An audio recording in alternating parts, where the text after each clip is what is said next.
Psalm 131, a song of ascents of David. My heart is not proud, Lord, my eyes are not haughty. I do not concern myself with great matters or things too wonderful for me. But I have calmed and quietened myself. I am like a weaned child with its mother. Like a weaned child I am content. Israel, put your hope in the Lord, both now and forevermore. Matthew chapter 8. When Jesus came down from the mountainside, large crowds followed him. A man with leprosy came and knelt before him and said, Lord, if you are willing, you can make me clean. Jesus reached out his hand and touched the man. I am willing, he said. Be clean. Immediately he was cleansed of his leprosy. Then Jesus said to him, See that you don't tell anyone, but go show yourself to the priest and offer the gift Moses commanded as a testimony to them. When Jesus had entered Capernaum, a centurion came to him asking for help. Lord, he said, my servant lies at home paralyzed, suffering terribly. Jesus said to him, Shall I come and heal him? The centurion replied, Lord, I do not deserve to have you come under my roof, but just say the word and my servant will be healed. For I myself am a man under authority with soldiers under me. I tell this one, go, and he goes, and that one, come, and he comes. I say to my servant, do this, and he does it. When Jesus heard this, he was amazed and said to those following him, Truly I tell you, I have not found anyone in Israel with such great faith.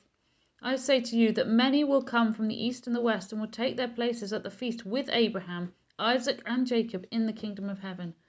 But the subjects of the kingdom will be thrown outside into the darkness, where there will be weeping and gnashing of teeth. Then Jesus said to the centurion, Go. Let it be done just as you believed it would. And his servant was healed at that moment.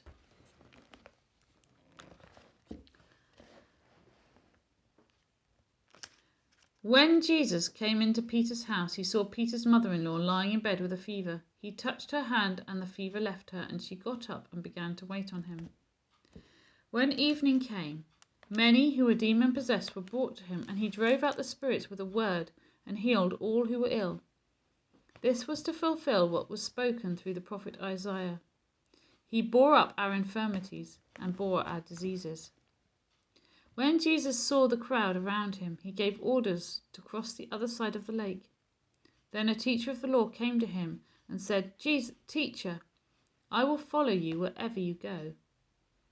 Jesus replied, Foxes have dens and birds have nests, but the Son of Man has nowhere to lay his head. Another disciple said to him, Lord, first let me go and bury my father. But Jesus told him, Follow me, and let the dead bury their own dead. Then he got into the boat and his disciples followed him. Suddenly a furious storm came up on the lake so that the waves swept over the boat, but Jesus was sleeping. The disciples went and woke him, saying, Lord, save us, we're going to drown. He replied, You of little faith, why are you so afraid? Then he got up and rebuked the winds and the waves, and it was completely calm. The men were amazed and asked, What kind of man is this? Even the winds and the waves obey him. When he arrived at the other side in the region of the Gadarenes, 2 demon-possessed men coming from the tombs met him. They were so violent that no one could pass that way. What do you want with us, Son of God? They shouted. Have you come here to torture us before the appointed time? Some distance from them, a large herd of pigs was feeding.